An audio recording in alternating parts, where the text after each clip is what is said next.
This is the text of a talk we all gave in London.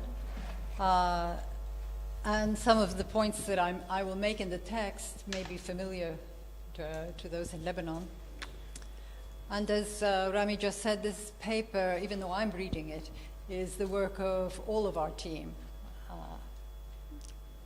to whom you've just been introduced. And so I will read just now, but I hope that you will direct your questions primarily to my colleagues who will come up once I've finished. And what if one spoke of the land? I'll start with 3 observations. Media and academic commentary recognizes that across the Arab world, but particularly in the Arab East, there has been, over the last 40 years, a tremendous decline in food self-sufficiency and a consequent boom in food imports. This is generally tied to very rapid urbanization of the region over the last decades, an urbanization not matched by adequate growth in employment or political participation. And the third observation, a close look at the unfolding of protests across the region since 2011, reveals that these reflect rural distress quite as much as urban discontent. To go on with the introduction, do move in. The volumes of commentary on Arab social politics since 2011 have not built on nor stimulated new research on the interface of man and land, where food is made. Mutually conditioning, man is here understood as mediated through capital, technology, work, and markets, and land apprehended in its diversity, appropriation, spatial, and natural ecological plenitude. But for research on the Arab world in general, it is as though with the reduction of the proportion of the population occupied full-time in agriculture, rural space and people have indeed become but the residual of something not yet urban. It is not so just in academic politics. In a country such as Lebanon, the same can be seen in the very categories of land zoning. Although there are some constraints on plains, such as in the Bekaa Valley, elsewhere the regulations outside Greater Beirut allow building 3 stories on any land and throw onto the municipalities the option of any further regulation. The result is that effectively any land can be built on in any way one chooses. In today's brave new Middle East, it sounds terribly old-fashioned, ringard, the French might say, to pose classical agrarian questions, such as, is there a place for family farming units today? Or, in a more modern language, what to do with rural unemployment? So indeed it is common to read in policy documents that the small size of the bulk of agricultural units in Lebanon, 80% of holdings under 2 hectares, is an unfortunate consequence of subdivision by inheritance and inimical to raising agricultural productivity. Policymakers are consequently not disturbed by the generally increasing size of the very large agricultural exploitations.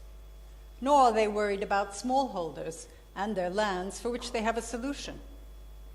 Pluriactivity. Pluriactivity if the land and people are to stay in agriculture. Well, let us take a less old-fashioned agrarian question. Is the dominance of capitalist relations in food production of today's global food regime leading to destruction of the ecological bases for that very production? If this question, that of a metabolic rift in the jargon, is posed in studies of the region, it tends to be so in relation to the consequences of the region's wars, rather than placing those wars within a wider political economy. In any case, answers to the basic agrarian questions require investment in natural, socio-economic, and historical data to document the changing interface of society and land. And why invest in that when the policymakers already know the answers? We beg to demur. The observations with which we opened confirm that the policymakers do not know the answers. Research into such fundamental questions barely exists for the Arab world. So our research questions. On a small scale, we have sought to reopen the 2 agrarian questions that I just posed within the framework of a political ecology, through an analysis of both faces of the interface society-land. Land and society have intertwined histories and bear the marks of the past. That is why we have written of the palimpsest of agrarian change. Past forms and past representations lie below, not entirely erased, but informing those of the present. Our research has focused on one area of South Lebanon, Jebel Amel Iqlim Shomar, as it was known prior to the creation of a unified Lebanon after World War I. In this zone, as more widely in South Lebanon, there is a contrast between villages where historically a single landlord held most of the land and villages where resident villagers owned most of the land. In our case study, we examined the landlord village/farms of Sinay, Psafur, Shilbal, and Dumul, and the largely self-owning village of Ansar. For ease of comparison and following contemporary usage, I shall refer to the first as mazara, or farms, and the latter as balda, or agroburg. It should be noted, however, that in documents of the Ottoman period, the first were often not termed mazara, i.e. there was nothing predetermined by the administration to ensure that they would have a different development, the one from the other. The area covered is some 28 square kilometers, that of the four mazara together being roughly comparable to that of Ansar. They form 77%, or just over 3/4 of the area of Ansar. This allows us to compare the different patterns in land use between landlord estates and village ownership over time. But what will the results of this investigation bring to debates at the wider scale concerning agrarian questions in the Arab world? There, since the 1990s, government policy became increasingly hostile to the pro-small holding agendas of the era of land reform, that is the 50s to the 70s of the last century, and to the principles of agricultural cooperatives and support for farmers who do not structure all their production for the market. Lebanon forms something of an exception in the region, since it never experienced any land reform. If in the 19th century Lebanon was renowned for peasant uprisings, in the 20th century the struggle over access to land was resolved time and again by out-migration of the farming population. How then did production continue even for the landlords? In line with the free market orientation of the country, this was resolved by the importation of labor, of the settlement of Palestinians after 1947 near agricultural zones, and of recruitment of Egyptians, Sudanese, and above all Syrians in more recent decades. Thus, there was no rupture in large holdings. Their roots and those of the self-owning villages extend well into the past.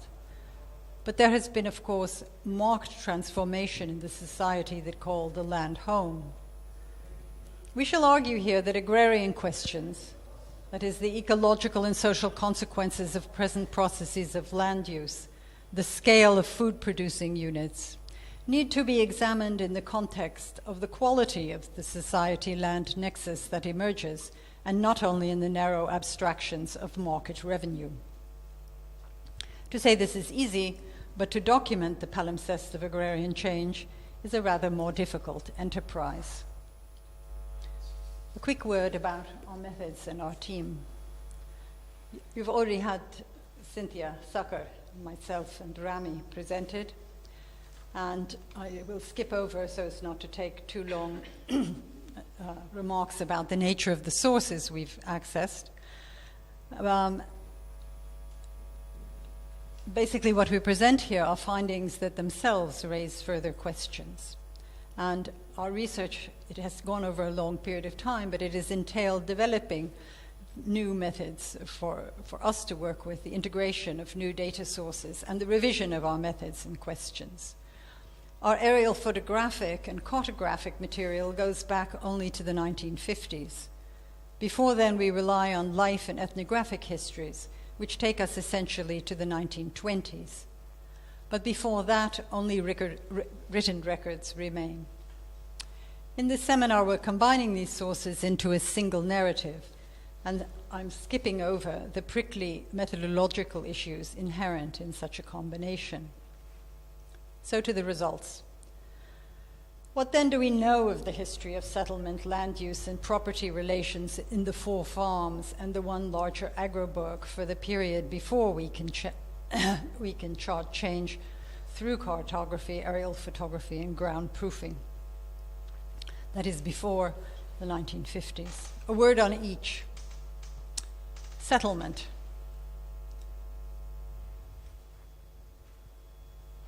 Slide 4.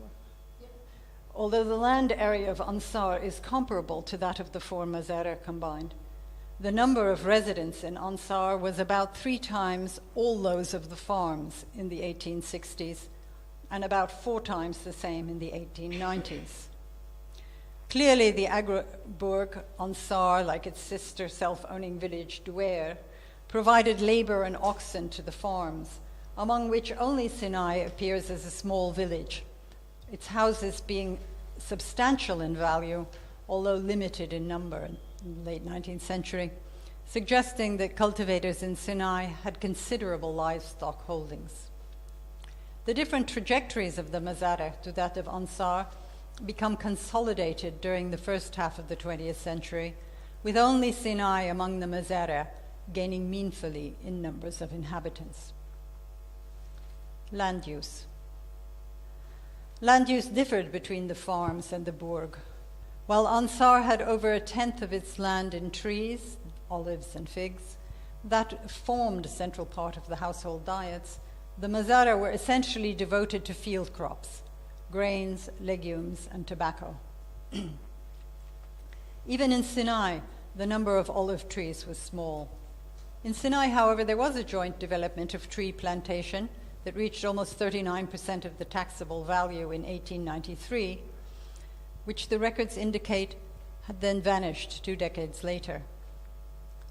The numerous small plots with trees were registered, in Sinay then, were registered by the 2 sons of the mashayikh holder with, it is noted, partners or sharecroppers, presumably village cultivators, as tree planting entails the acquisition of rights, at least to the trees and usually also to the land, by the cultivators under mugharasa contracts.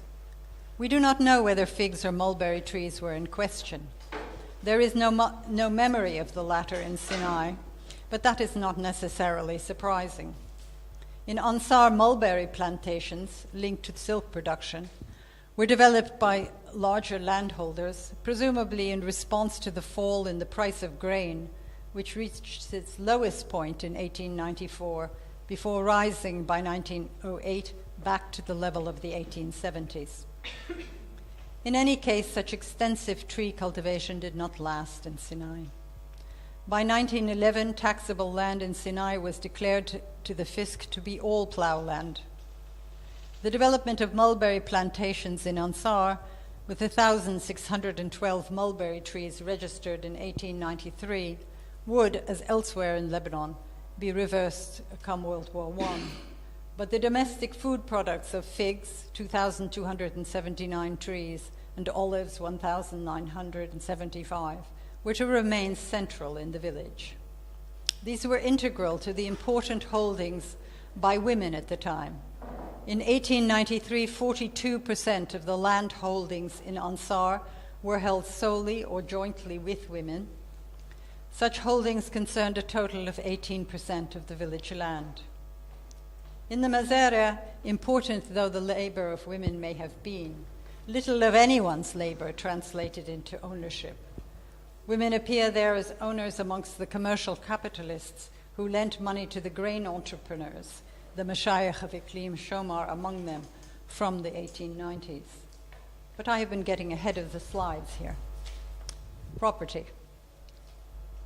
To understand these stark differences in land use, we need to examine the history of property relations. The large landholdings in Iklim Shomar are usually traced to the allocations of villages to mashayikh, whom in the later 18th century Ahmed Jazar Pasha had ousted from rule as armed middlemen of the wider region, and in particular from the area south of the Litani, Bilad Bishara, although Bilad Bishara was at times used for the whole area. On the restoration of Ottoman power, the governor Suleiman Pasha, the just in Lebanese tradition, sought in 1805 by tax assignments of villages in Iqlim Shomar to settle and satisfy the troublesome mashayikh. The village of Ansar, its Mazara Ames, and the agroburg of Sarafand were explicitly excluded from such assignment. This settlement did not remain untroubled.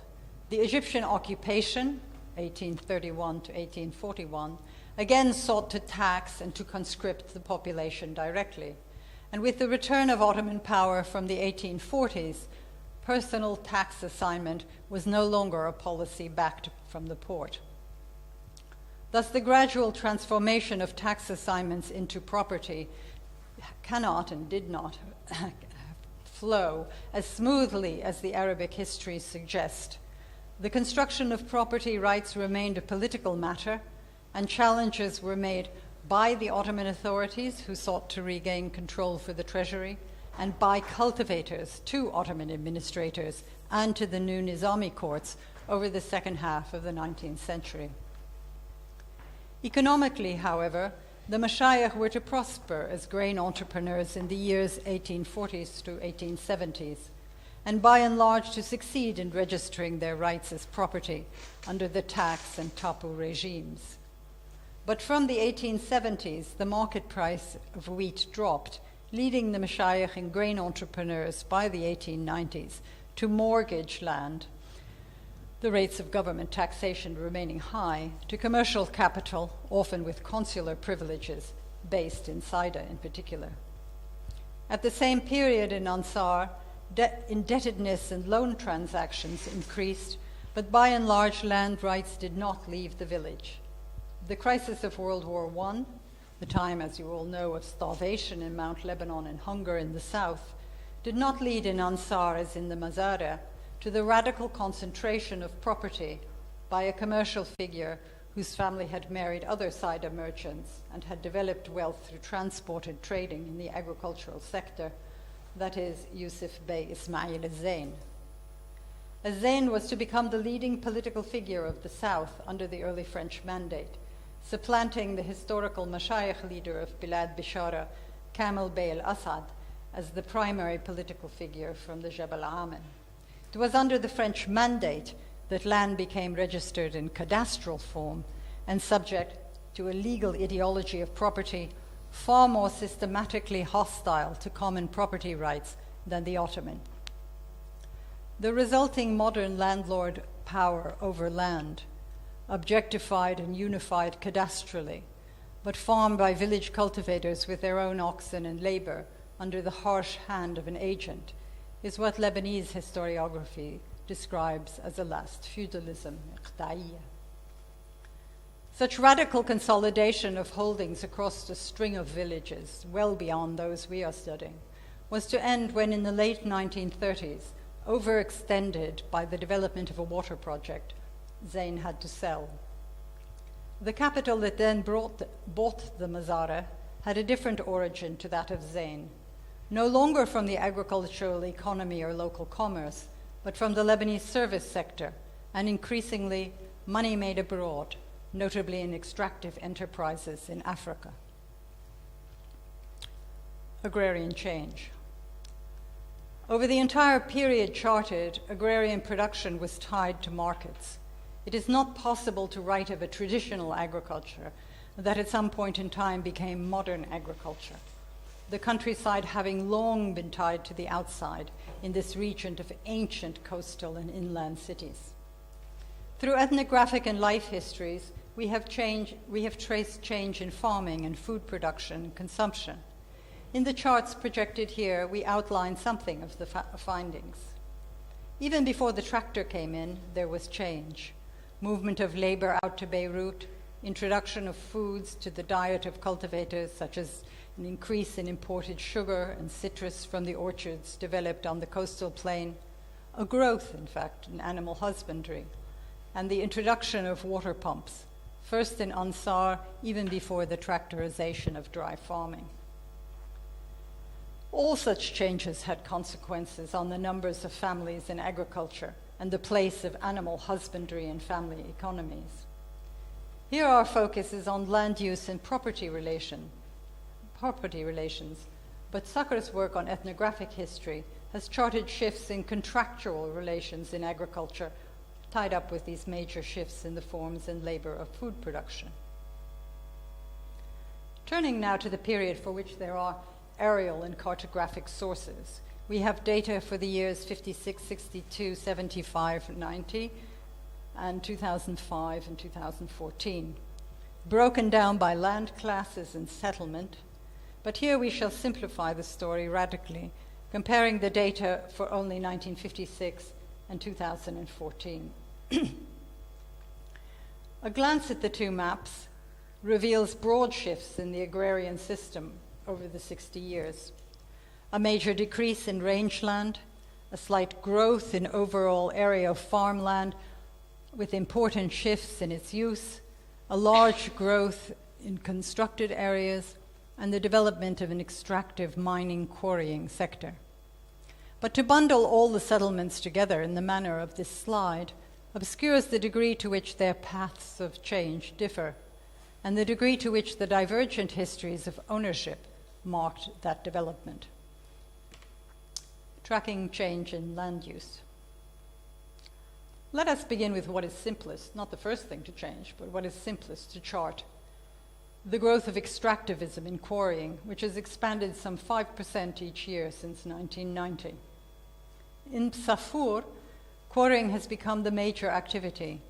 Begun during the war years on a small scale, it now occupies 15% of the surface area, but its effects extend far beyond. Only 10% of the land in Psafur is in any form of cultivation today.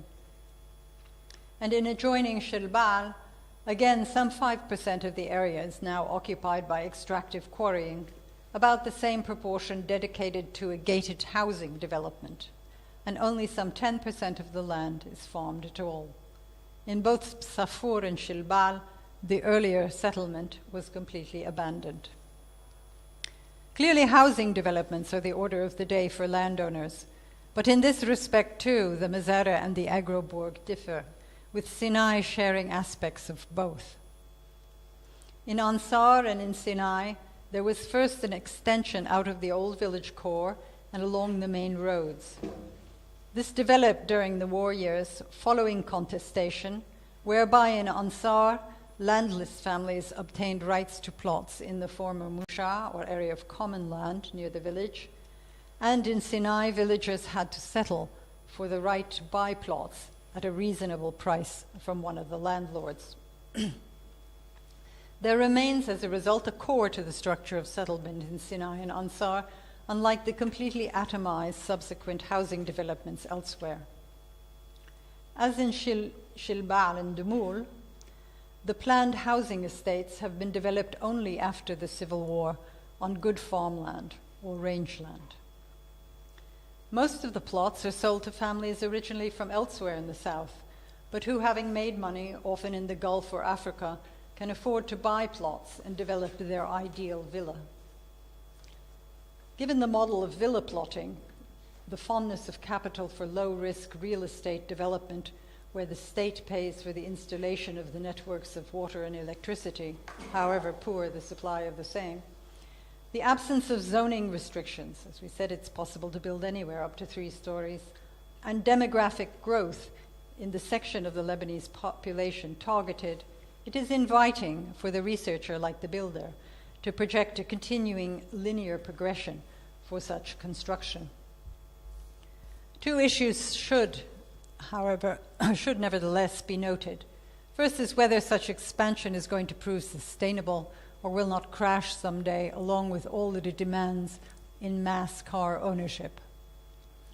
Second, such developments are not in fact devoid of all food production, as inside the atomized compounds, both fruit trees and kitchen gardens are tended, often by the resident farming families who also adventitiously crop grain and vegetables in the zones between the villas being gradually constructed.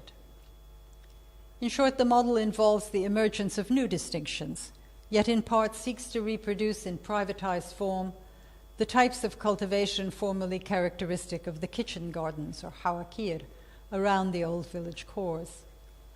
That said, even if construction covers less than 7% of the total area today, by carving up the landscape, it has rendered herding ever more difficult on the reduced area of rangeland available today. Indeed, how has agriculture changed since the introduction of mechanization? An overview of the whole area reveals that the area given to field crops has been halved, while that in intensive fruit orchards has expanded dramatically, notably from the 1990s.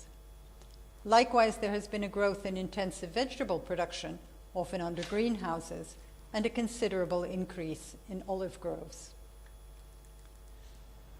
Once again, the different forms of property ownership have led to divergent trajectories between the Mazara and Ansar. In the Mazara, the landowners have generally withdrawn land from agriculture, as we've seen, either for extractive quarrying or for housing estates. In the case of Demul, however, established cider capital, which had been successful in the transport and service sector, combined with political capital to develop the single largest intensive fruit orchard in the south, technically and commercially managed, dependent on imported labor, over more than 100 hectares as a unified exploitation. Only in Sinai, among the Mazara, is the picture a bit more mixed, but that after the abandonment of a project of an ostrich farm for export, which would have been the ultimate in delocalized marketing in the wake of the 2006 war. There too, one of the two major landlords has prepared some of the best land for more housing development.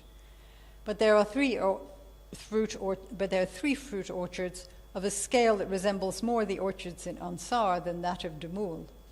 There is also some growth in olive trees, where local land acquisition has been allowed. Olive trees increased from 2 hectares, just under 2, to just over 9 hectares. And although still without ownership rights, a continuation, even a slight expansion of the area of 1950, as opposed to the area under cultivation in 1956, that is under cultivation today by field crops, by the few families of the village who today remain in farming. By contrast, in Ansar, although land in field crops was halved, that is compared to 56, but it still represents 66% of the land in field crops in the whole area, as opposed to 72% in 1956. Other forms of farming have grown markedly.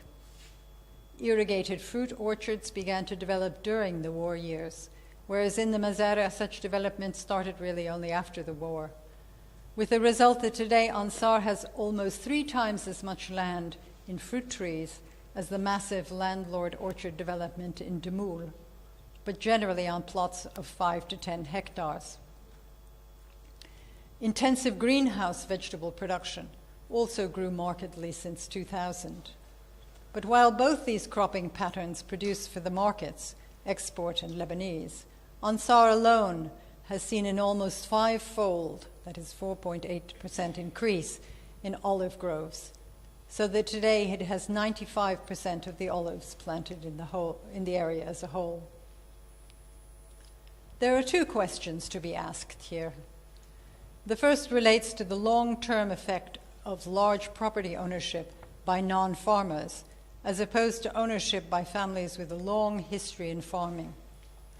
And the second, the social meaning and ecological sustainability of the different types of cropping systems themselves. The data on the first, which we've just run through, is extremely expressive, but lest the string of numbers and diagrams have led your attention to wander, let me assure you that food production fares overwhelmingly better with the second form of ownership. The only partial exception to the desolation of food production that seems to result from continuing large-scale commercial ownership, in which land forms a speculative investment in the absence of state zoning to protect agricultural land, is the export-oriented, socially detached, highly capitalized fruit orchard development in Demoul. That, however, creates virtually nothing for the society which calls the region home. What Sinay continues to produce, notably wheat for local conversion into burghul, exchanged outside, that is cracked wheat, outside the wholesale markets, happens in spite of, and hence on a precarious legal basis in the face of, the power of registered property rights. Turning to the cropping systems, we can easily observe that at the social level, fruit plantations and olive groves differ markedly. Olives, even today, grow slowly. They render the landscape perennial. Animal manure, albeit raw, not composted, is used, tying them back to animal husbandry. Their produce is not exported and often traded directly between circles of family and friends. The crop requires labor, but a high proportion of which is family labor, and that of women underutilized elsewhere today. Olives are frugal in water demands and tolerant of a measure of salinity. Their cultivation is intimately tied up with small-scale ownership. By contrast, fruit orchards require higher capital investment, are dependent on irrigation and pumping machinery, and chemical fertilizer. And their produce is destined always to market, and with larger exploitations which depend on cheaper imported labor, always to export markets. Markets are, of course, not simply the zone of blissful exchange that policymakers promise them to be. Research by Jad Shaban here on the structure of the Lebanese wholesale fresh food markets documents their control by a narrow cartel of traders. Furthermore, the larger exploitations often rely on bulldozering terraces to which new topsoil needs to be brought from elsewhere. By contrast, greenhouse vegetable production can be of different scales and with different mixtures of technology and subjection to market input. But given its restricted development as a whole in the study area, in this seminar I'm not going to pursue its analysis. The distribution of cropping systems in the settlements. The Agribourg of Ansar has developed a mixture of these strategies which allow for a social productive density to survive. Sinay attempts, in the face of its historical landlessness, to extract such land rights as would allow for strategies like those of its larger neighbor. But the other farms are a social no man's land, where capital has gone simply to where it thinks it is best served. Before we move to the conclusions, a word, however, on the differential ecological impact of the major cropping systems, as measured by a series of samples, all from Sinay, that give a measure of three aspects of the ground ecosystem. First, the quality of soil under the different cropping systems. Second, the effects on plant biodiversity of mechanical broad terrace creation. And third, measures of soil erosion. I'll speak briefly to the first two here. Soil analyses. Soil nutrient levels, soil organic matter content, soil salinity, and biodiversity are core indicators of soil and ecosystem integrity. Marx, Lenin, and Kautsky had, in their treatment of the agrarian question, pointed at the soil fertility crisis identified by the German chemist Liebig in the mid-19th century. This crisis had accompanied capitalist transformations in agriculture, as nutrients were mined from the soil with each harvest without replacement, resulting in an unavoidable system collapse.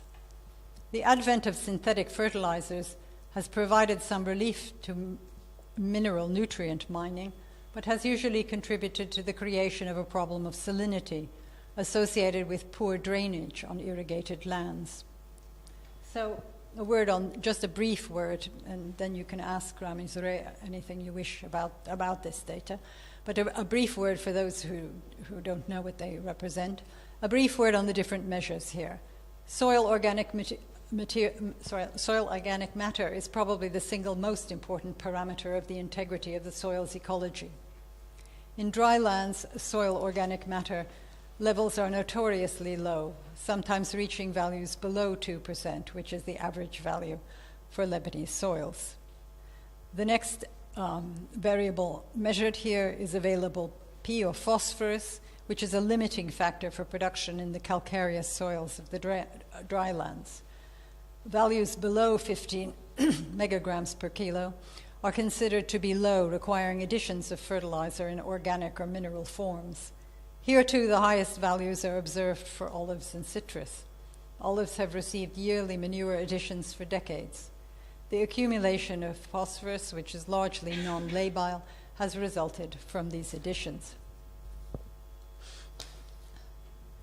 Potassium K, the third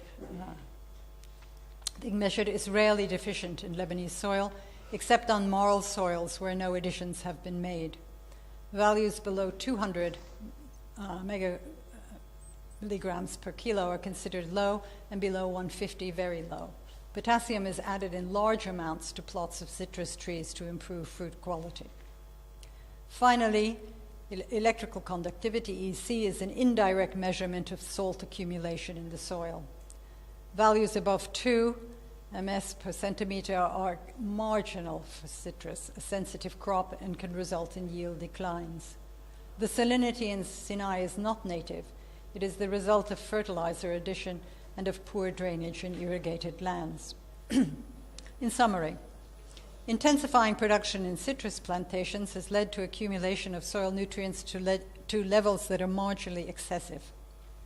Further additions of fertilizers are unlikely to produce dramatic yield responses unless they are done through foliar application. Soil organic material has shown a positive accumulation trend, but this is counterbalanced by the progressive salinization of the soil. This must be causing minor yield declines that are probably wrongly eliciting further fertilizer additions. The areas of field crops show clear signs of systemic, long-term nutrient mining, similar to those described by Marx and Leibig. Biodiversity. The biodiversity study compared bulldozed terrace land on the left with a disturbance which had been bulldozed about a decade before the sampling, versus undisturbed salih, that is garrig or pasture land. Such bulldozed terraces are extremely common in development of intensive fruit orchards. All the sampled quadrants in the salih area were vegetated, while 2 were unvegetated in the terraced area, indicating a net loss in plant cover density. The flora of the salih area is composed of 16 species, which belong to 8 plant families, while that in the disturbed area is composed of 14 species belonging to 6 plant families. The 2 sites share 6 species belonging to 4 families. In short, I'll jump over the rest of the data. This indicated that after several years, the plant cover has not returned to its original nature. Thus, the shock to the system has been very significant, to the extent that the ecosystem has not returned to its original form. Some species typical of disturbed areas appear in the flora of the bulldozed site. I'll jump over their Latin names. Some edible and useful native plants represented in the undisturbed site include Oreganum syriacum, Isata, and Micromeria juliana. We are witnessing here the replacement of high-value vegetation in ethnobotanical and ecological terms with a lower quality cover. In short, we've tried to go from the macro down to the soil in our study. Conclusions. There are clear signs of severe mining of the soil fertility in the extensive cereal production system. Whereas historically the rotation was grain, legumes, fallow, today the rotation tends to be reduced to wheat and fallow. And of course, there was a great deal more animal fertilizer around in the old days too. If this continues, the production will decline to the point where it will stop being socioeconomic to farm. The farming value of the land will decline, and the lives of people still and the lives of people will completely decouple from the land. We already see signs of this, such as the dumping of rubbish on farmland during the current solid waste crisis. There are clear signs of advancing chemical land degradation in the intensively cultivated export orchards. Carving terraces with heavy machinery associated with intensification for export farming may be conserving of water and soil, although this remains to be seen, since there is little soil left to be conserved, but very destructive in terms of biodiversity, affecting primarily plants with significant ethnobotanical importance and with very long ecological recovery times. Part of food production has been intensified for export, but non-export crops, olives, wheat, and vegetables have also increased, especially where the inhabitants have secure rights to land. These are local food systems, contribute to local food security, and are integrated with animal production. However, cash income comes from elsewhere for most inhabitants. Although food production is still the main use of space, there is a very significant increase in built areas on farmland and a change in the physical layout of construction with a marginalization of the old village cores. This is associated with a reshuffling of population of South Lebanon, stratified according to remittance income. Thus, in Sinai today, the major work of emigrants, that is, in Sinai, the major work of immigrants of the original population of the village, is in the restaurant business of West Africa. In short, their income derives from male labor in offshore service food production as part of a global food regime. With regard to property relations, the free reign of large-scale speculative investments in real estate has deleterious effects on local food production and is not competitive even in the field of export food production were it not for its advantages of sheer scale, i.e. of technical and market power. Ansar, whose evolution begs to be studied in much greater detail, produces more food from every type of cropping system, and alone among the settlements studied, it is Ansar that historically has owned its own land. The society in the region is as different as that of the land to what it was 60 years ago. We have the data to show how, when, and why these changes took place. The economic and metabolic rift between land and people is deeper than ever. However, the land still feeds its people, as the olive trees are telling us. If the aim of policy were to strengthen that relation, then policy too should change rapidly, radically. Thank you.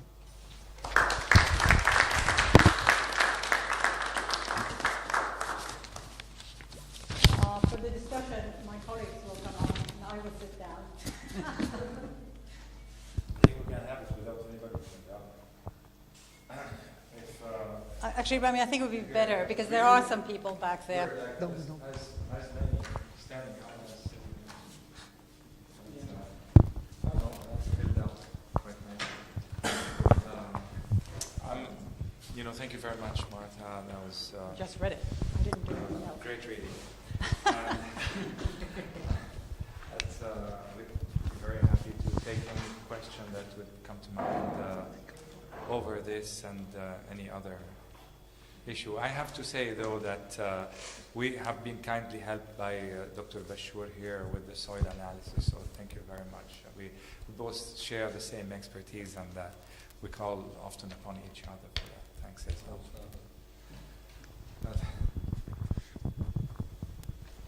Well, I have a question. I'll start with it. Sure. I have formed kind of a tentative analysis in my mind, which you would hopefully be able to point me into the right direction. Between the years of 48 up until maybe 2000, I have somehow constructed in my mind an image of labor in these farms, not necessarily only in the south, but mostly in the south, in the citrus farming. I've imagined that most of the labor since the 48 has been through the exploitation of workers in the Palestinian camps. Because first of all, they work under the table. They're not legally allowed to work, and they can't own, which now came clear as you explained about the ownership laws, and as if it kind of formed an ideal solution for the Lebanese government and society at the time, that these people can work, they don't get paid as much, and they will never own the land because they don't have the right to own it, and for good ideological reasons, whatever those may be. Is that correct, or is it just somewhat an exaggeration in my mind that I've... Well, that is surely very location specific.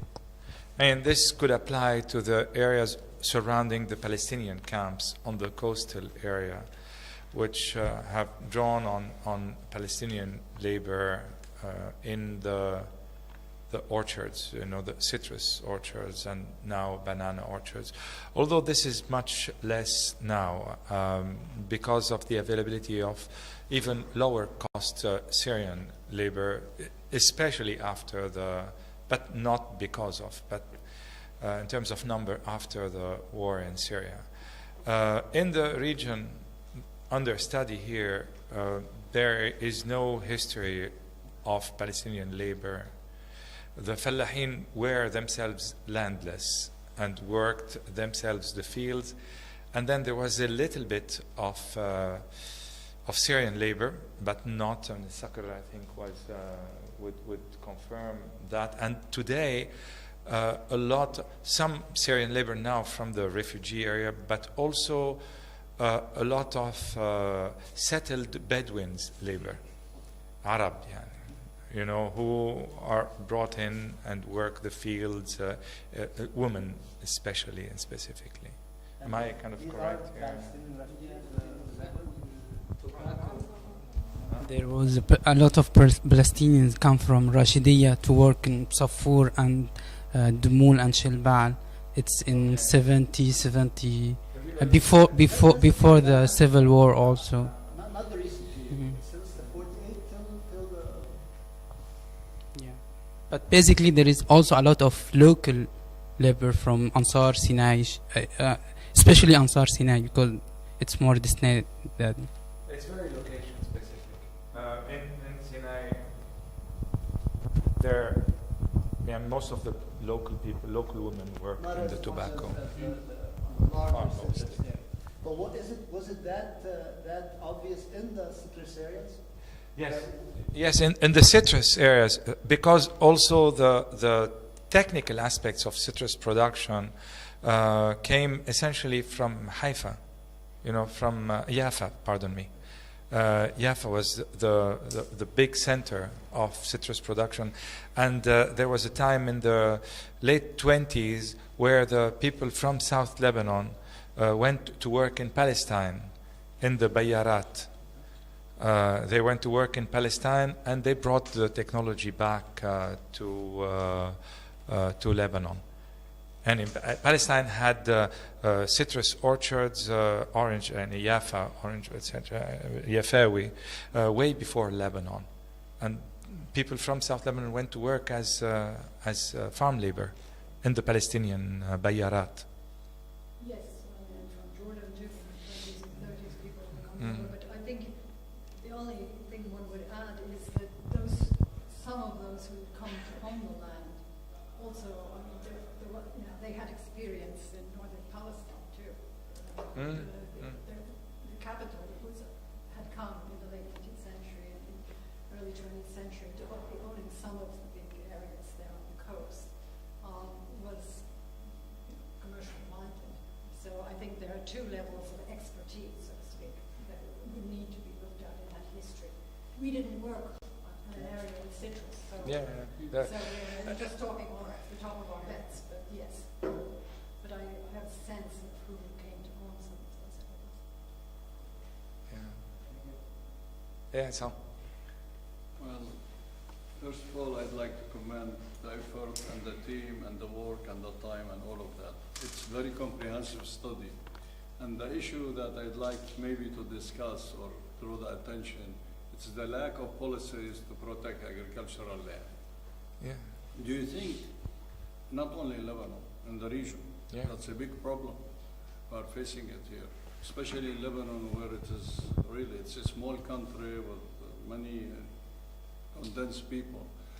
Do you think that government or the ministry are moving that direction, or this is an issue just nobody heard about? No, there is a reason for that, though. I mean, I don't think they're moving because I think this is intrinsic to the Lebanese economico-political system, in which the ruling political class is also the ruling economic class, and the oligarchy rules the country.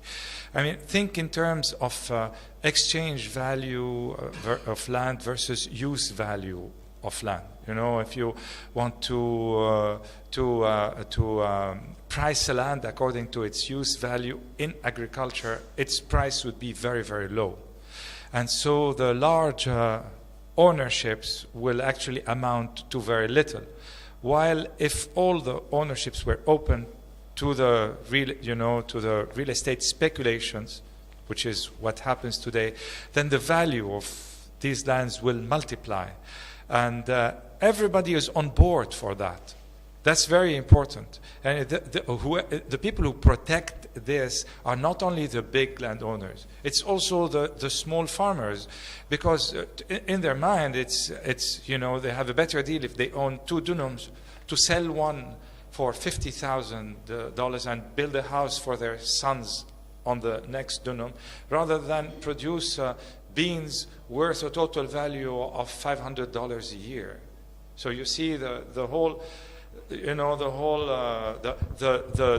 big land sharks hide behind the need of for housing of the smaller owners. But essentially, those who make the policies make them to serve themselves, and nobody is, in the oligarchy is going to make a policy that makes them poorer than they can be. The picture is a little bit different in the Shuf area, huh? I don't know. I don't know why it would be, but if you say so. But I mean, it's the same.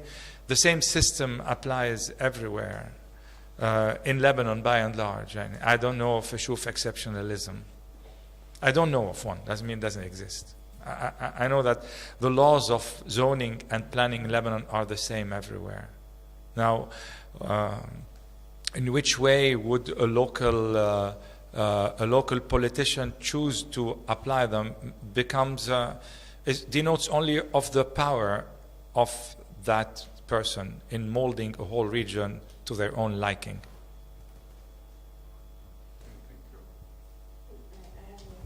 Sure.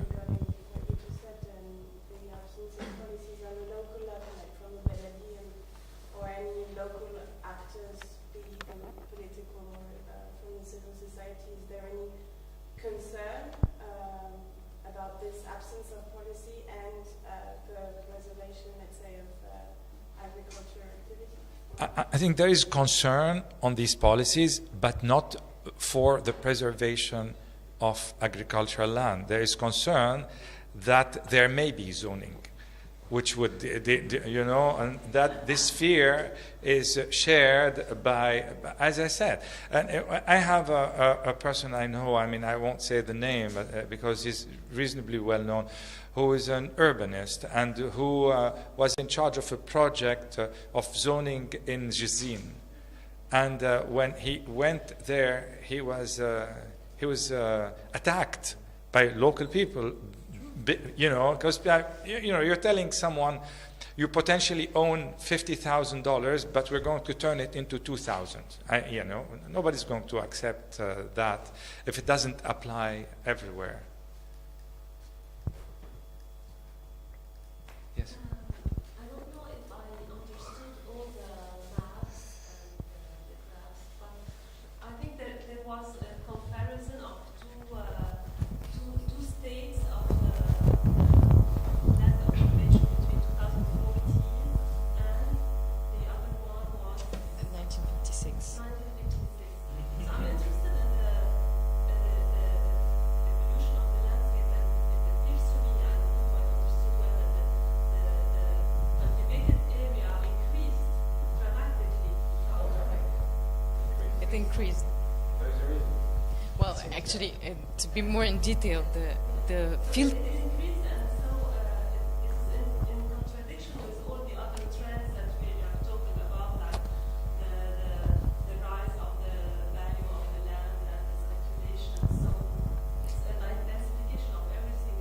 Yes, but it's mostly increased in terms of orchards. So there was no orchard, like fruit orchard, in the 50s, and in today.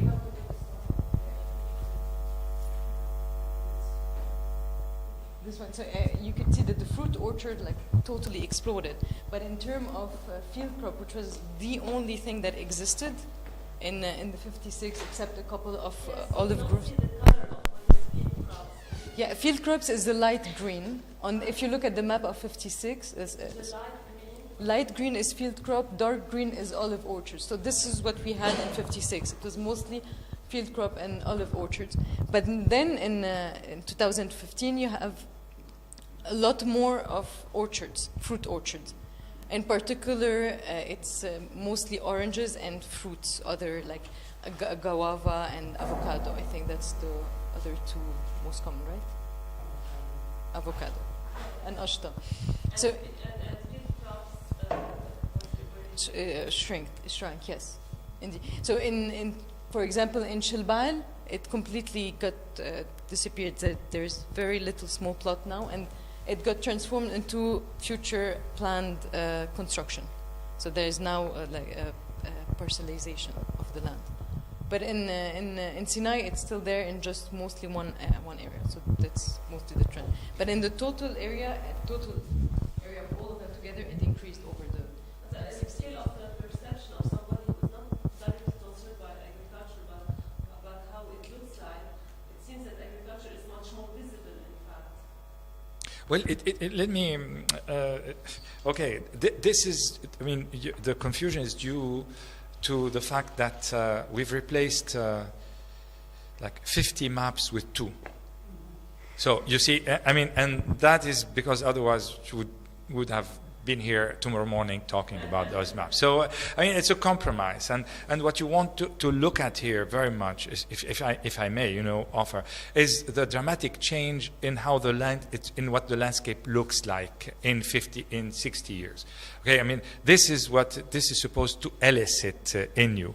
The individual detail, we have to remember that we're talking about the trajectories of 4 areas that had the same identity 50 or 60 years ago, but then took totally different trajectories. For the Mazara, okay, what we call the Mazara, which were center for the productions of food, and the implication of this on local food security, as expressed by the type of food systems that still exist in here. So during all of this process, there has been many changes. The cumulative effect of these changes is what you see in here. The individual changes in the separate sub-entities that were farmed differs. One of those farms became a delocalized citrus production destined for export, so was removed completely out of local food security. Another one became a place where some field crops, mostly field crops, exist and contribute strongly to local food security. Okay, so if you want to get into the more, the finer details, this is kind of the fabric of the evolution that has taken place. We were very much interested in seeing, what determines the way the landscape ends up looking like as a whole, but also in the individual trajectories of place. Okay, so in certain places, the area destined for cereal production, for example, field crop production, etc., increased. But there is a reason for that. It increased at the expense of the Salih land, of the maquis. These of the what the French call the garrigue, which is the aromatic plants that grow, because of the introduction of tractors. But the number of people who work the land decreased. So you can look at it in terms of the physical landscape, but you also can look at it in terms of the intersect between people and land, which is a better notion of landscape. A socio-biological landscape, which is how we like to apprehend the landscape. Not only its visual aspect, but very much also its social dimensions. Yes. On that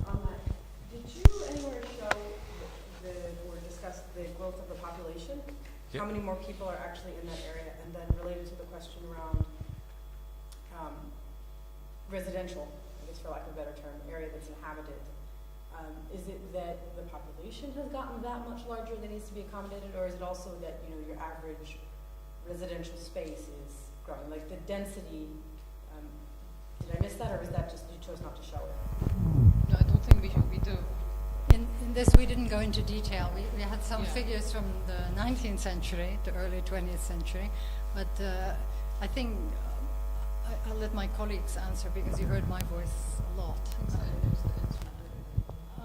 I mean, both are playing. There is a very important population increase, but the zoning laws whereby you must, in order to have a plot, have a full hectare, impose that kind of a grid across the countryside. So, but Sakar will have some. Can I suggest something? The microphone is not working and it's not needed anymore. Oh, it's for the recording.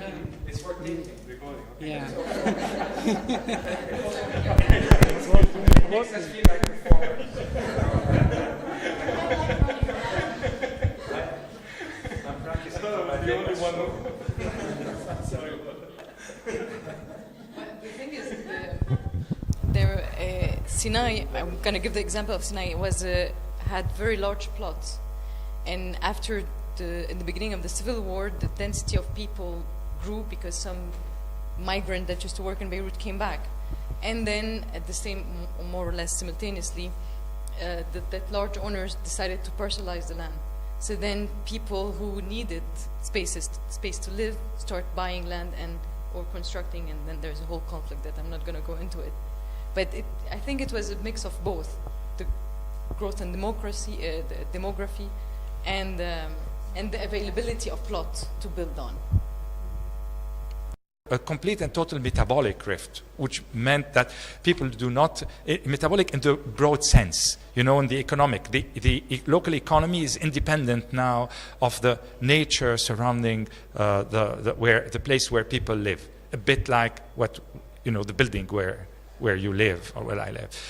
And also the metabolic rift in the sense that people stopped eating from the region around them. It turns out with data to prove that that's not totally true. And in fact, we're far from that. So there is an understanding of how this agrarian change is moving, how deep is the metabolic rift, why was it completed in certain areas but incomplete in other areas, and this is where the finer grained analysis becomes more interesting to us, and difficult to share in today's general presentation. But it is actually, and I'm sure you know that. I saw it all first, and then we have 3 hands. Yes, sir. Thanks a lot for this great presentation. I'm really happy to see how it evolved over this year. How was the first maps and how it became today. So I'm really impressed. Great job. I have 2 questions. One is, have you traced any subsidies from the government also relating to Dr. Bashir's question of wheat grown in this area? No, it was all locally consumed. Nothing was. Yes, it all locally consumed, or not only in the same village, but around in networking, families, friends, and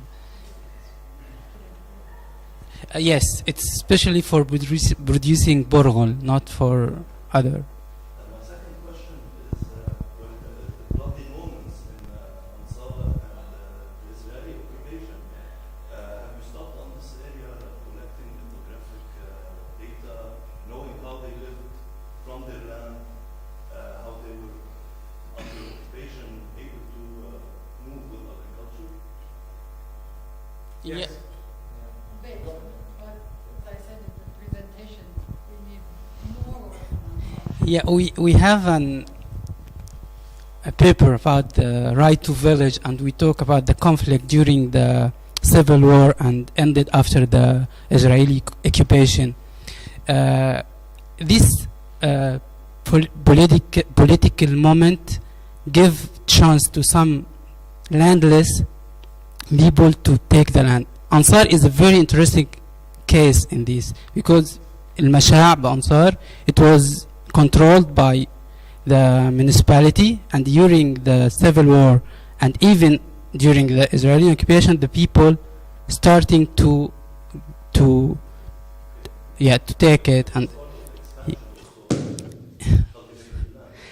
but at the same time, مثلا, during the Israeli occupation, a lot of greenhouses stopped producing. Tobacco is totally stopped. So there is a dynamics related to the cut-off rules, occupations, and women movement during the night. Tobacco is related to the midnight working from 2 o'clock until until 7, and so there is a lot of change related to the civil war and the occupation situation. We documented all this, but of course we don't have time to mention it. There's a book coming out. I encourage you all to buy it. Once it's finished. There's a big chapter on the interaction between war and agrarian change, which is actually interesting. Conflict, and that's very, very, very good case studies in the area. I mean, some of you may not know, but the area here and the intersection between Sinai, Ansar, Dmul, and Shilbal, of all these places, that same intersection was the location of the infamous Ansar concentration camp that the Israelis opened in 1982 and closed in 1986 when they were kicked out of that area by the local people who fought them, which opened up a lot of possibilities, as Sakir says. Yes, sir? I came in a bit late, so my questions, you may have talked about them or not. I love the idea of change and this dynamic change and so forth. I have 2 questions related to the social dimension of the study. Did you look at if there's a change in family structure related to the different practices, agricultural practices, or was there a baseline study, historical one that could be compared to? That's one. And then second, you're discussing agrarian landscape change, and you mentioned, Dr. Zurayk, the connection between people and the land and so forth. And I'm seeing all of this, a lot of this is empirical study, and I'm intrigued if the people were interviewed or questioned on their perception of this change or how they fit within this overall context. Let me start, and then I'll give you for the first. Let me start with the second question, then I'll give Sakir the answer. I think that was in the methodology slide that you missed, but that we didn't have time to go into in full extent. But you need to know that Sakir lived in Sinai for 2.5 years. Doing ethnographic work in the village, living in there, carrying out life stories, interviews, getting all documentation. That took a long, long time. And during that period, he was able to represent the human landscape, truly. That would overlay fully on the physical landscape. He was able to represent it quite completely. So this included family structure, who owned camels, to that extent, and how many, and how the same people who owned camels became the owners of pickup trucks, because that's the transportation business, and that's essentially the transportation business, and how, and a lot of details like these ones. I mean, the Sakir's report on this is something like, I don't know, maybe 80 or 100 single-spaced pages, and like quite a lot of stuff to dig into. And I think there is far more in his field notebooks, which I am very eager to look into. Now, for the more specific question, Sakir, do you want to say something? Add anything? Yes, I tried to about the family structure and how the work, division of work. There is a lot of change during the last 50 years, and also it's related to type of cultivation and crops produced. For example, for wheat and it's different than tobacco, because tobacco need intensive family work, and woman rules in tobacco is very interesting, and for me it's a historical transformation of role of the woman inside southern families, and we discuss all these stuff in the chapter that Rami talked about. There are two questions over here for a long time, but I think we're moving down. We'll get to you. Thank you. First, thank you for this great talk and this great book. Again, another compliment. At the beginning of your talk, Marta, you mentioned international food regimes and the view that, with a view to try and analyze the effects of these food regimes on changes in the landscape and the area studied.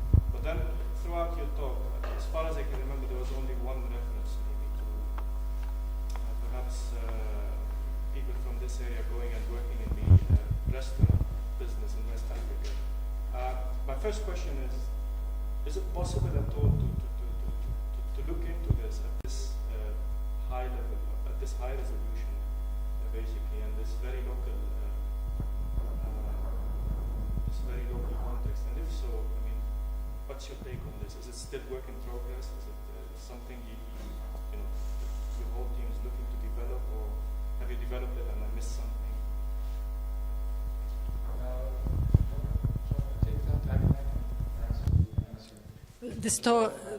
This talk was mostly focused on property, change in landscape, and food production. There is a considerable amount, and you're quite right, to Chidas, because the only references to it were in relation to intensive fruit farming, which is clearly linked to export. And we made brief references to certain changes in the diet of local people, but we didn't in this paper integrate these various aspects completely. You're absolutely right, but we have quite a lot of data, but it wasn't systematically in terms of. It would be an interesting thing to try to do in terms of ethnographic history. What did you eat? I mean, you can do it to a certain point in oral history, but otherwise you would have to look at some kinds of records of, records as well as to what was being sold somewhere or something. It would not be terrifically easy. And so Sakar has some of that. I'll pass it to him. Some of this kinds, particularly relating to changes in farming system and labor. But yes, to do that kind of a history, where we can do. I thought it was very difficult to do it. No. It would be quite a challenge. A comprehensive one, yes, Marta. But I think we have enough to say about specific issue. And to give you an example, it's extremely interesting. For example, if you look at the evolution over time, look at the 50s and look at today's. If you want to look at the global trends, you would presume that the global food regime has taken hold, and that there has been a separation between the lives of people, and the production of food. Because most food today that's produced is traded outside of the boundaries of the communities in which it is produced. That's that's the global food regime. And in fact, in reality, there are you could actually see that this is not totally the case. For example, the wheat production, field crop production in Sinai during the time of the Zayn family was aimed at increasing the grain stock that this merchant of grain was using for trade outside the boundaries of the community and outside the boundaries of Lebanon at some time. So it was more connected with the global food. Same thing about the mulberry trees in Ansar, for example. Okay, like mulberry producing silk exclusively for export. That's like the global, the global agriculture regime, rather than food regime in there. And today, if you look a little bit at and try to see the local connectivity, you'll find that in the areas where food is still produced, food is produced mainly, in large part, for local consumption. So there is a trend that goes against what we know of the big economic evolution of the food regime. For example, the increase in the olive trees only means that people are investing in their local food, because you cannot send. This is not something that you sell, because the prices of olive oil are prohibitive for commerce and trade and exchanging. Same thing for the wheat. It's all produced, and in fact, the reason why people produce wheat is also because they want to produce straw in order to feed the integrated system that includes animals. So there is a global food regime and a food regime analysis, and it's pretty interesting.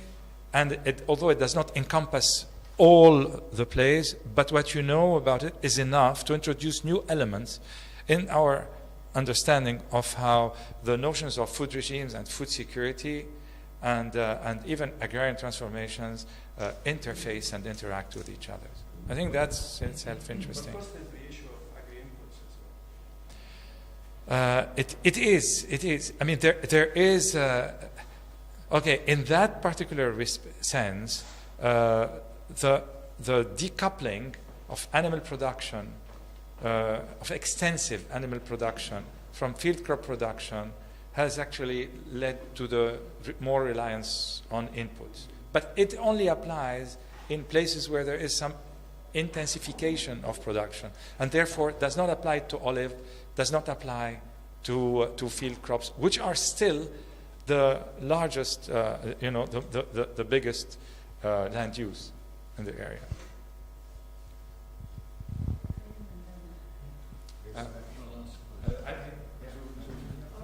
Sorry. Go ahead. Thanks for this brilliant presentation. I mean, the project which is great. I mean, to me, when I'm studying agrarian change quite a while, I mean, it's again clear. I mean, it gives us a clear element of the fact that agrarian change is an uneven process, it's a contested process, and it's an incomplete process, right? I mean, I was particularly captured by this kind of analysis of the changing land use dynamics, and particularly with the question of fruit orchards, which I think Ali is right. I mean, probably this element needs to be more closely connected with the kind of international food regime change, the capitalization, and so on. But I was captured by this question of what Martha was describing, olive production more as a kind of locally based, right? You were saying this is a family farm, right? It creates exchanges among communities. And this is fascinating because also it tells us about the autonomy question of some communities. But then at the same time, elsewhere in Lebanon, now they are starting with mechanized harvesting, which is also being used in olive trees. So it seems to me that the local food system is also under attack. So it's not only a question of changing cropping system, but also how capitalist kind of mentality is also penetrating some traditionally local. So this is the first question. I think I would like a little bit of something like this. And then I had a question about if in any of the studies you have been doing, you had a clear example of how the feminization of agricultural labor force is manifested. I mean, I'm thinking more with the African question, where basically the majority of labor, of agrarian labor, is women, right? So we want to capture some of these trends. Can I take the first one, and then Sakar will take the second one, because he's more familiar with this aspect. And I'm not sure. I mean, no. I am sure that I don't agree with you on the fact that using mechanization for harvesting is equivalent to an attack on local food systems. I personally disagree with that. I don't think that all technological input is an attack on local food systems or on family labor. When there is no labor, you know what the biggest constraint on olive production, if you read the newspapers today, because that's the season now, is that the cost of harvest and of production is higher than the price, far higher than whatever price the local trading of the produce would give. It is 3 times higher than if you wanted to purchase the oil from Italy. But even it is too high by local Lebanese standards, in which now today the 16 liters cost something like $200.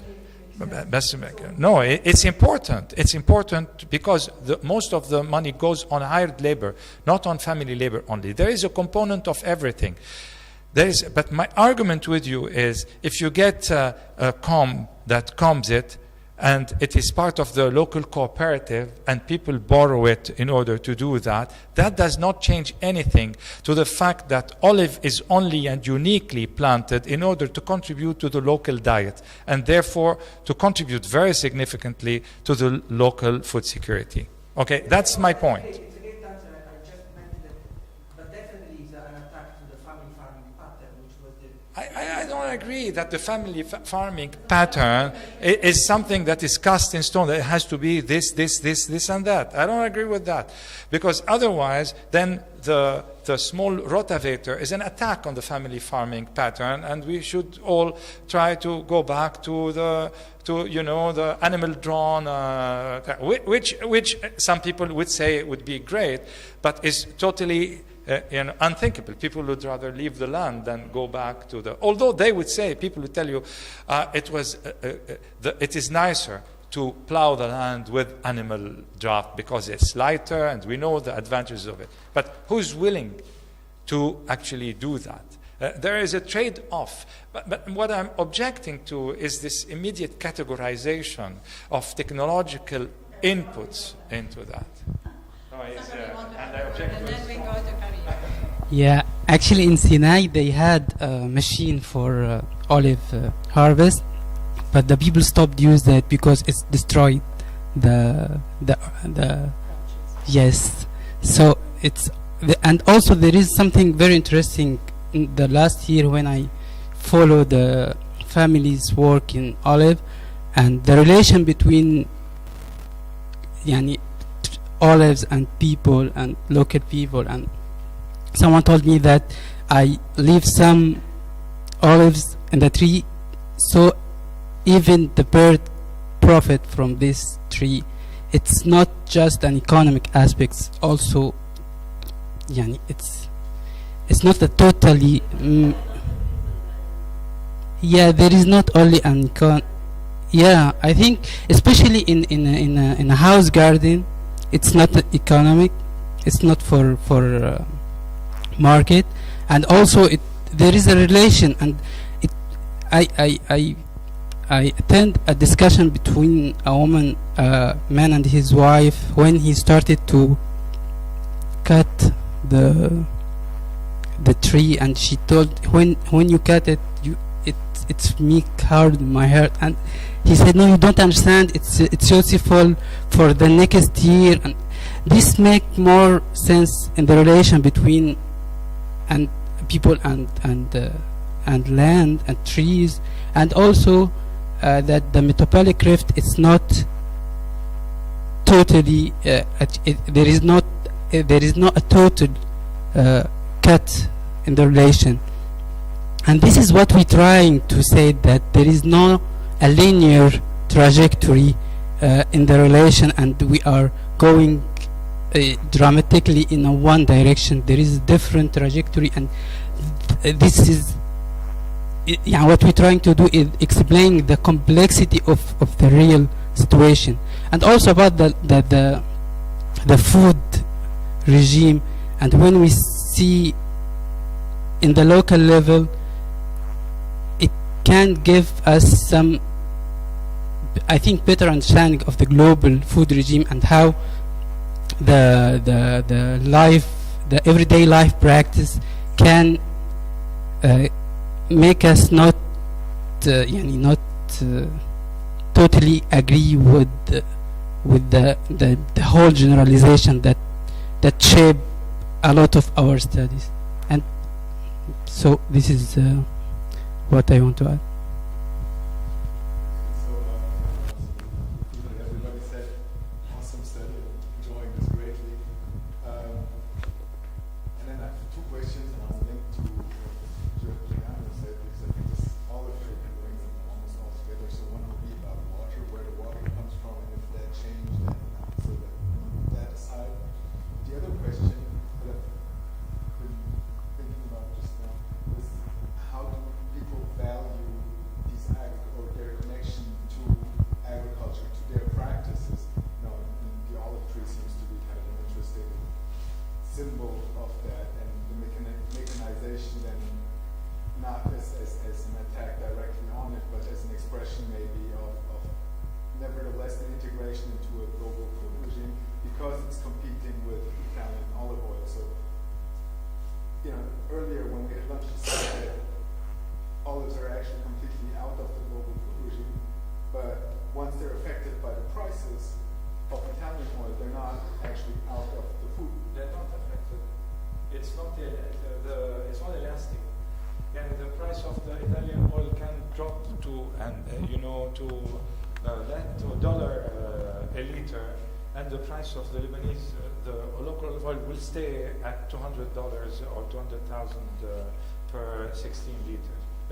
Totally. You said that's why they're starting to use mechanization. Yeah, mechanization is unrelated. And mechanization is unrelated to the issue of whether people purchase local olive oil or would purchase. So mechanization is just a function of price of labor. Reducing, and also, as Saka said, and my argument was on principle, but in fact these machines don't work well. You know, all the ones we have. So the argument is not very relevant at that. But in the absolute, because that applies to rotavators, that applies to tractors, that applies to anything, even to fertilizers. But this, of course, in terms of input, you're connected. You're right.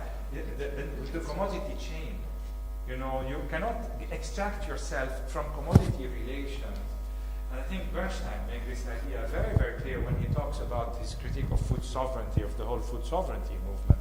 And it's difficult for the farmer to extract yourself from commodity relation, because in order to get the olive oil to the press, the farmer, she will need a car that contains oil that is, regulated with global commodity relations, and so it's impossible. This idea that it's possible to isolate and remove everything is not on thought. Sorry. Just to get back, it was more important about my role. Yeah. I wanted more to mention that this valuation by people of their, not necessarily their land, but their practice in terms of agriculture as a counter force to this parcelization and urbanization, where it's like, I don't want this to be agricultural land because I always want to be able to sell it. But is it possibly, maybe not, that there's also a counterforce in the sense of we actually value what we're doing here, we actually enjoy our work? Is there not? I mean, it's just a question about that.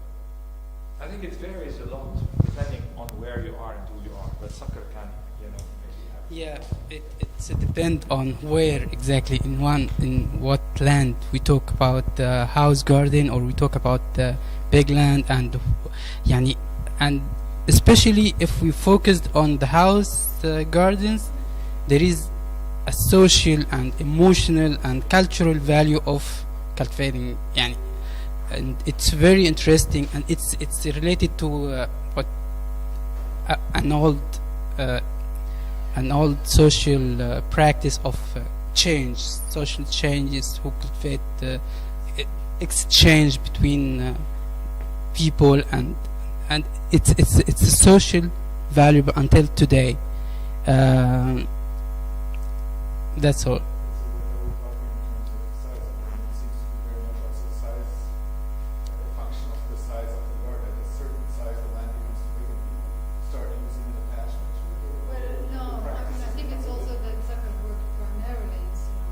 Yeah. So we don't have the same kind of long-term data really for Ansar, which would be very interesting, where they have property rights historically.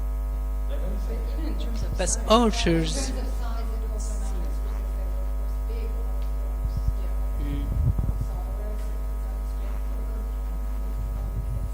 so that, in our next incarnation, we're going to spend 2 years in Ansar. Just to clarify something, according to WTO, Lebanon's accession and the EU association agreement, olive oil is a premium product to be exported. And now the Italian one is protected, the customs, So if they remove those restrictions, yeah, you will be able to purchase it for $1 and it will... You can today, you can. But you can, in the same way. In villages, the situation is different because you can purchase cheaper bourbon, okay? But people still use the local bourbon in there. And it's not romanticization; it's a reality. There are reasons that have to do with culinary practices as well. Complicated to get into, but they have to do with the species, I mean the wheat variety and the culinary practices that basically could be making, from certain types Baladi or halabi or so there are other, it's not only a matter of existence on the market. I think this needs to be pushed a little bit more in terms of understanding. But you could expect soon. Yeah, because and you also could not. We're honestly, my take on this is I'm very happy that we were able over 3 years to provide data and quantitative, empirical information on today. And about tomorrow, it remains in the realm of the possible. And I think people need to be able to make projections, but the projections are ideological projections often. They're often tainted with ideology and with belief that this will go in this direction, this will go in the other. What I can tell you is that for the trends, we know what has happened in detail for the past 70 years, in less detail for the past 120 years, and that in itself is actually pretty good. We understand how the farming systems. She knows better about the policy in the 19th century. This is like about the 19th century than today, which is that's not true. That's not true. That's we not have more true. information about I disagree. I don't think that's totally true. The discussion. I don't want to get the discussion into my discussion. You're gonna have the discussion with anybody you want, but with me on what it is foreseeable that one could see that, etc. I don't like that discussion very much. I like to understand what's going on today. See it very, very clearly. Have empirical, documentation. For example, I can tell you for sure. That's for sure. We don't need that. It's not, a Nobel Prize in theoretical physics to say that the fact that there is no zoning and that population increases is going to mean that housing is going to continue to increase in that area. This kind of, you can make with a certain degree of certainty this kind of prediction. But beyond that, I'm not really very sure. Just before the war, this area of Sinai, there was a quarter of it was going to be dedicated to an ostrich farm. And as Martha said, talk about delocalization. Nobody's seen an ostrich before. And ostrich, autruche, whatever.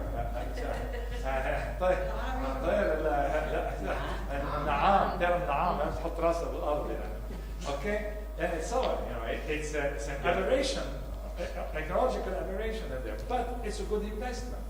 Not for meat, for skin. Anyway, what stopped it is the Israeli war on the south in 2006, because the guy said, hey, I don't want to invest anymore in that area. So things change in direction. I can't tell you what is the fate of the field crop production, but I can, there are some things. Just telling you. They've been trying for a long time. The French are also offering today, and the Italian offered support for the production of olive oil. They're not getting anywhere with that. They're not getting anywhere with it because the olive oil that's produced in Lebanon is barely enough to satisfy their needs. And also, the Lebanese are the nation in the Mediterranean that uses the least olive oil on a year. The Lebanese use 4 liters per person per capita per year in olive oil. Just for comparison, the Greek use something like 26. So there is still scope for an increase. Check the values. I have them. It's on my blog anyway. When I used to keep it, but it's the water question. Yes, it's all digging wells. Except for the orchards. Orchards have big. Yes. So it's always been rain-fed. Yes. Field crop is only rain-fed. I think we have to. I have to go. Thank you very much. Thank the audience for lively questions.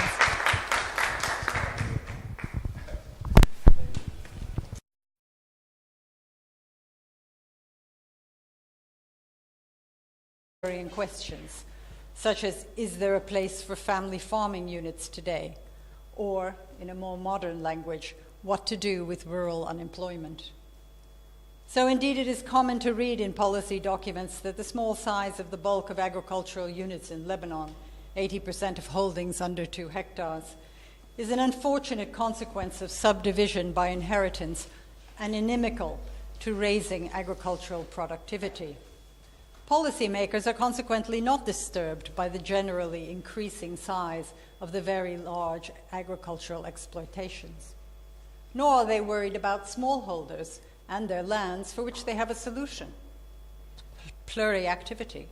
Pluriactivity if the land and people are to stay in agriculture. Well, let us take a less old-fashioned agrarian question. Is the dominance of capitalist relations in food production of today's global food regime leading to destruction of the ecological bases for that very production? If this question, that of a metabolic rift in the jargon, is posed in studies of the region, it tends to be so in relation to the consequences of the region's wars, rather than placing those wars within a wider political economy. In any case, answers to the basic agrarian questions require investment in natural, socio-economic, and historical data to document the changing interface of society and land. And why invest in that when the policymakers already know the answers? We beg to demur. The observations with which we opened confirm that the policymakers do not know the answers. Research into such fundamental questions barely exists for the Arab world. So our research questions. On a small scale, we have sought to reopen the 2 agrarian questions that I just posed within the framework of a political ecology through an analysis of both faces of the interface society-land. Land and society have intertwined histories and bear the marks of the past. That is why we have written of the palimpsest of agrarian change. Past forms and past representations lie below, not entirely erased, but informing those of the present. Our research has focused on one area of South Lebanon, Jebel Amel Iqlim Shomar, as it was known prior to the creation of a unified Lebanon after World War I. In this zone, as more widely in South Lebanon, there is a contrast between villages where historically a single landlord need to be examined in the context of the quality of the society-land nexus that emerges, and not only in the narrow abstractions of market revenue. To say this is easy, but to document the palimpsest of agrarian change is a rather more difficult enterprise. A quick word about our methods and our team. You've already had Cyntiah, Sakar, myself, and Rami presented, and I will skip over so as not to take too long remarks about the nature of the sources we've accessed. Basically, what we present here are findings that themselves raise further questions. And our research, it has gone over a long period of time, but it has entailed developing new methods for us to work with, the integration of new data sources, and the revision of our methods and questions. Our aerial photographic and cartographic material goes back only to the 1950s. Before then, we rely on life and ethnographic histories, which take us essentially to the 1920s. But before that, only written records remain. In this seminar, we're combining these sources into a single narrative, and I'm skipping over the prickly methodological issues inherent in such a combination. So to the results. What then do we know of the history of settlement, land use, and property relations in the 4 farms and the one larger agroburg for the period before we can chart change through cartography, aerial photography, and ground proofing? That is before the 1950s. A word on each. Settlement.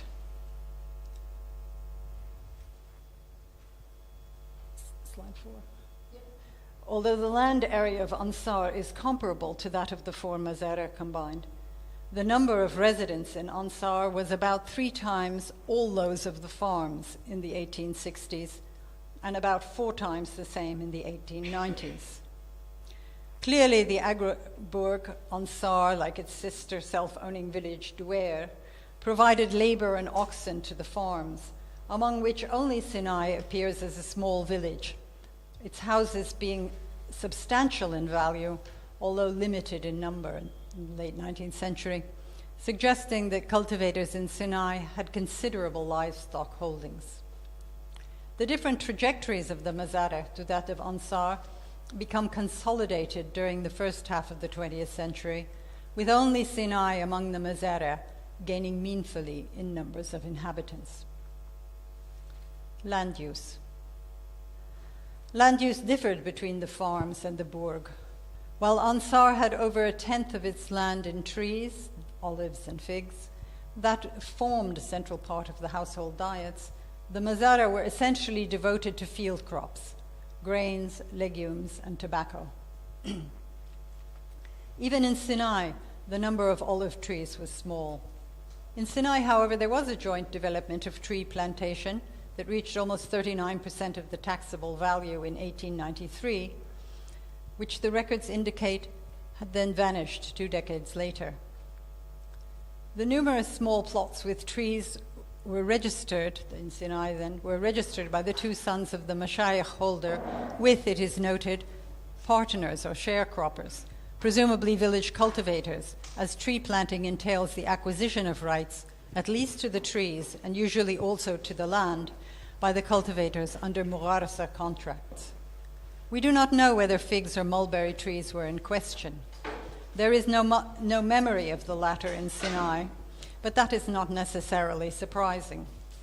In Ansar, mulberry plantations linked to silk production were developed by larger landholders, presumably in response to the fall in the price of grain, which reached its lowest point in 1894, before rising by 1908 back to the level of the 1870s. In any case, such extensive tree cultivation did not last in Sinai. By 1911, taxable land in Sinai was declared to the fisc to be all plough land. The development of mulberry plantations in Ansar, with 1,612 mulberry trees registered in 1893, would, as elsewhere in Lebanon, be reversed come World War I. But the domestic food products of figs, 2,279 trees, and olives, 1,975, were to remain central in the village. These were integral to the important holdings by women at the time.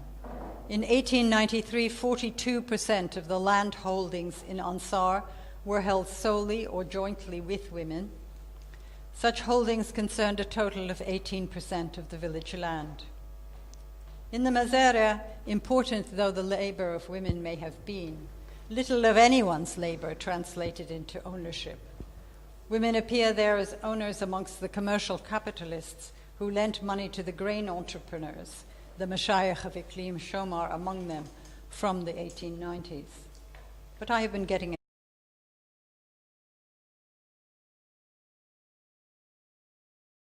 This is the text of a talk we all gave in London. And some of the points that I will make in the text may be familiar to those in Lebanon. And as Rami just said, this paper, even though I'm reading it, is the work of all of our team, to whom you've just been introduced. And so I will read just now, but I hope that you will direct your questions primarily to my colleagues who will come up once I've finished. And what if one spoke of the land? I'll start with 3 observations. Media and academic commentary recognizes that across the Arab world, but particularly in the Arab East, there has been, over the last 40 years, a tremendous decline in food self-sufficiency and a consequent boom in food imports. This is generally tied to very rapid urbanization of the region over the last decades, an urbanization not matched by adequate growth in employment or political participation. And the third observation, a close look at the unfolding of protests across the region since 2011, reveals that these reflect rural distress quite as much as urban discontent.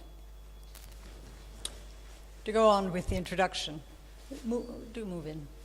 The volumes of commentary on Arab social politics since 2011 have not built on nor stimulated new research on the interface of man and land, where food is made. Mutually conditioning, man is here understood as mediated through capital, technology, work, and markets, and land apprehended in its diversity, appropriation, spatial, and natural ecological plenitude. But for research on the Arab world in general, it is as though, with the reduction of the proportion of the population occupied full-time in agriculture, rural space and people have indeed become but the residual of something not yet urban. It is not so just in academic politics. In a country such as Lebanon, the same can be seen in the very categories of land zoning. Although there are some constraints on plains, such as in the Bekaa Valley, elsewhere the regulations outside Greater Beirut allow building 3 stories on any land and throw onto the municipalities the option of any further regulation. The result is that effectively any land can be built on in any way one chooses. In today's brave new Middle East, it sounds terribly old-fashioned, ringard, the French might say, to pose classical agrarian held most of the land, and villages where resident villagers owned most of the land. In our case study, we examined the landlord village/farms of Sinay, Psafur, Shilbal, and Dumul, and the largely self-owning village of Ansar. For ease of comparison and following contemporary usage, I shall refer to the first as mazara, or farms, and the latter as balda, or agroburg. It should be noted, however, that in documents of the Ottoman period, the first were often not termed mazara, i.e. there was nothing predetermined by the administration to ensure that they would have a different development, the one from the other. The area covered is some 28 square kilometers, that of the 4 mazara together being roughly comparable to that of Ansar. They form 77%, or just over 3/4 of the area of Ansar. This allows us to compare the different patterns in land use between landlord estates and village ownership over time. But what will the results of this investigation bring to debates at the wider scale concerning agrarian questions in the Arab world? There, since the 1990s, government policy became increasingly hostile to the pro-small holding agendas of the era of land reform. that is, the 50s to the 70s of the last century, and to the principles of agricultural cooperatives and support for farmers who do not structure all their production for the market. Lebanon forms something of an exception in the region, since it never experienced any land reform. If in the 19th century Lebanon was renowned for peasant uprisings, in the 20th century the struggle over access to land was resolved time and again by outmigration of the farming population. How then did production continue even for the landlords? In line with the free market orientation of the country, this was resolved by the importation of labor, of the settlement of Palestinians after 1947 near agricultural zones, and of recruitment of Egyptians, Sudanese, and above all Syrians in more recent decades. Thus, there was no rupture in large holdings. Their roots and those of the self-owning villages extend well into the past. But there has been, of course, marked transformation in the society that called the land home. We shall argue here that agrarian questions, that is, the ecological and social consequences of present processes of land use, the scale of food-producing units,